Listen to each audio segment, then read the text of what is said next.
On Needlework by Charles Lamb. By Mary Lamb. To the editor of the British Ladies magazine. Mr. Editor, in early life I passed 11 years in the exercise of my needle for a livelihood. Will you allow me to address your readers, among whom might perhaps be found some of the kind patronesses of my former humble labors,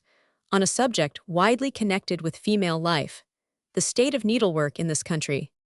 To lighten the heavy burthen which many ladies impose upon themselves is one object which I have in view. But, IPG 205 confess, my strongest motive is to excite attention towards the industrious sisterhood to which I once belonged.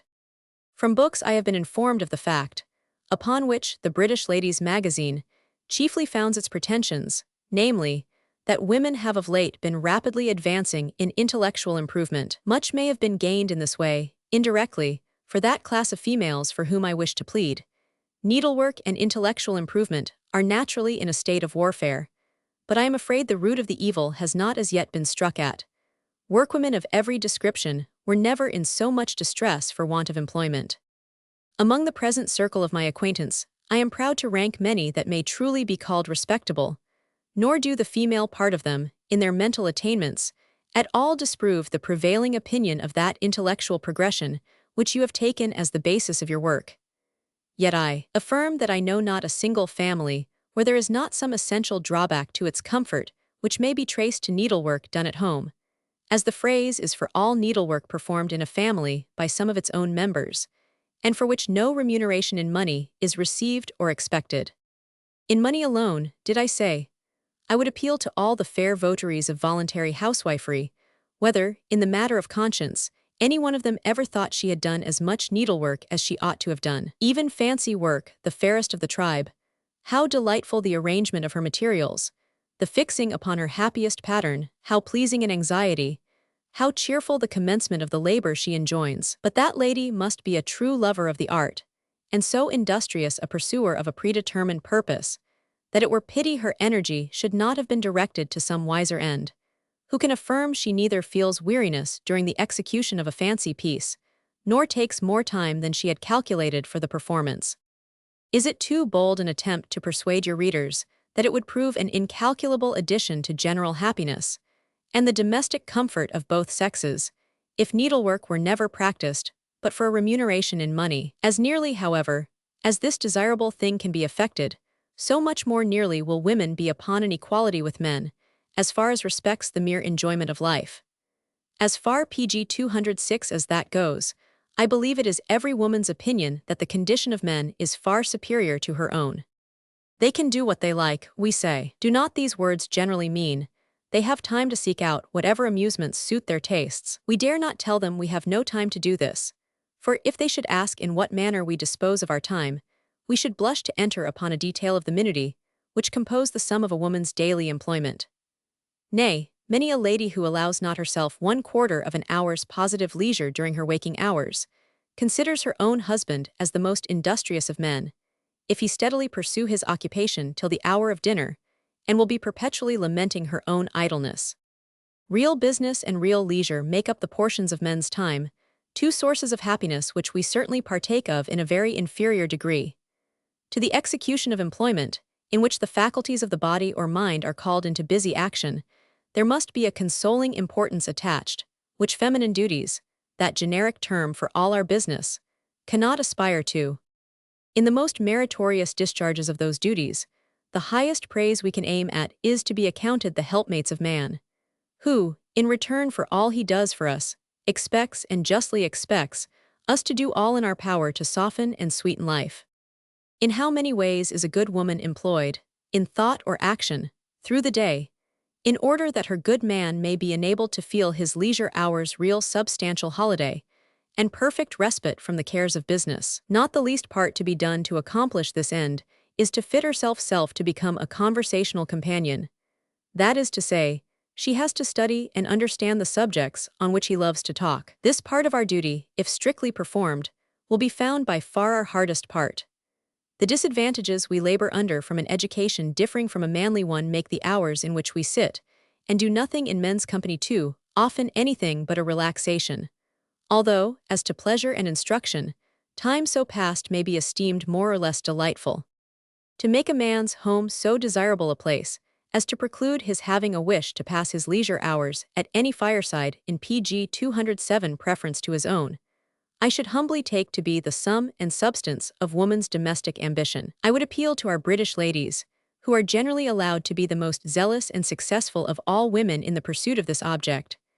I would appeal to them, who have been most successful in the performance of this laudable service, in behalf of father, son, husband, or brother, whether an anxious desire to perform this duty well is not attended with enough of mental exertion, at least,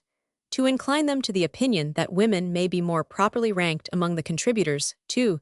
than the partakers of the undisturbed relaxation of man. If a family be so well ordered that the master is never called into its direction, and yet he perceives comfort and economy well attended to, the mistress of that family, especially if children form a part of it, has, I apprehend, as large a share of womanly employment as ought to satisfy her own sense of duty, even though the needlebook and thread case were quite laid aside, and she cheerfully contributed her part to the slender gains of the corset maker, the milliner, the dressmaker, the plain worker, the embroideress, and all the numerous classifications of females supporting themselves by needlework, that great staple commodity which is alone appropriated to the self-supporting part of our sex. Much has been said and written on the subject of men engrossing to themselves every occupation and calling. After many years of observation and reflection, I am obliged to acquiesce in the notion that it cannot well be ordered otherwise. If at the birth of girls it were possible to foresee in what cases it would be their fortune to pass a single life, we should soon find trades wrested from their present occupiers and transferred to the exclusive possession of our sex. The whole mechanical business of copying writings in the law department, for instance, might very soon be transferred with advantage to the poorer sort of women, who with very little teaching would soon beat their rivals of the other sex in facility and neatness. The parents of female children, who were known to be destined from their birth to maintain themselves through the whole course of their lives with like certainty as their sons are, would feel it a duty incumbent PG 208 on themselves to strengthen the minds, and even the bodily constitutions, of their girls, so circumstanced, by an education which, without affronting the preconceived habits of society, might enable them to follow some occupation now considered above the capacity or too robust for the constitution of our sex. Plenty of resources would then lie open for single women to obtain an independent livelihood, when every parent would be upon the alert to encroach upon some employment, now engrossed by men, for such of their daughters as would then be exactly in the same predicament as their sons now are, who, for instance, would lay by money to set up his sons in trade, give premiums, and in part maintain them through a long apprenticeship, or, which men of moderate incomes frequently do, strain every nerve in order to bring them up to a learned profession, if it were in a very high degree probable that, by the time they were 20 years of age, they would be taken from this trade or profession, and maintained during the remainder of their lives by the person whom they should marry. Yet this is precisely the situation in which every parent, whose income does not very much exceed the moderate, is placed with respect to his daughters.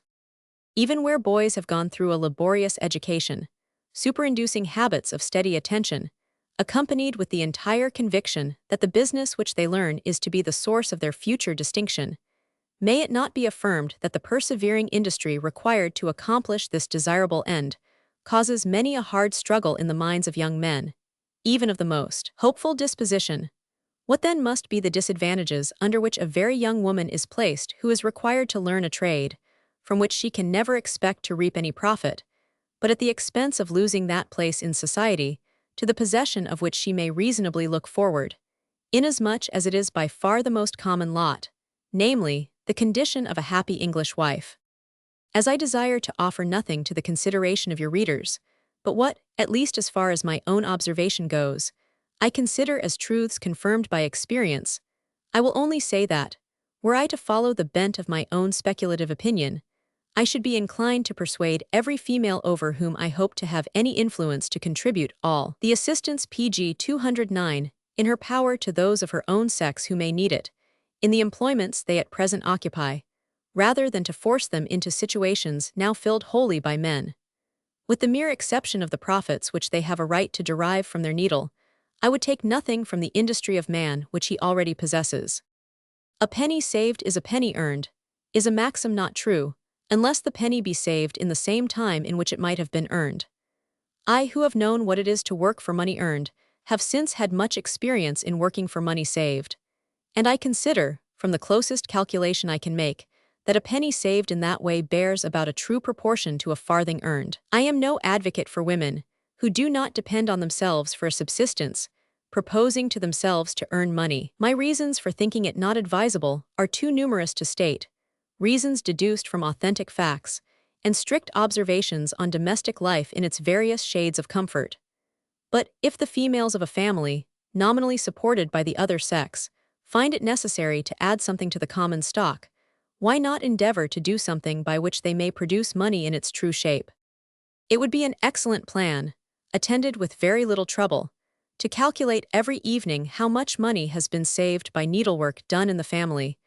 and compare the result with the daily portion of the yearly income. Nor would it be amiss to make a memorandum of the time passed in this way, adding also a guess as to what share it has taken up in the thoughts and conversation. This would be an easy mode of forming a true notion, and getting at the exact worth of this species of home industry, and perhaps might place it in a different light from any in which it has hitherto been the fashion to consider it. Needlework, taken up as an amusement, may not be altogether unamusing. We are all pretty good judges of what entertains ourselves, but it is not so easy to pronounce upon what may contribute to the entertainment of others. At all events, let us not confuse the motives of economy with those of simple pastime. If saving be no object, and long habit have rendered needlework so delightful an avocation that we cannot think of relinquishing it, there are the good old contrivances in which our grand dames were used pg 210 to beguile and lose their time: knitting, knotting, netting, carpet working, and the like ingenious pursuits, those so often praised but tedious works, which are so long in the operation, that purchasing the labor has seldom been thought good economy, yet by a certain fascination they have been found to chain down the great to a self-imposed slavery, from which they considerately or haughtily excuse the needy. These may be esteemed lawful and ladylike amusements, but if those works, more usually denominated useful, yield greater satisfaction, it might be a laudable scruple of conscience, and no bad test to herself of her own motive, if a lady, who had no absolute need, were to give the money so saved to poor needlewomen belonging to those branches of employment from which she has borrowed these shares of pleasurable labor. Sempronia.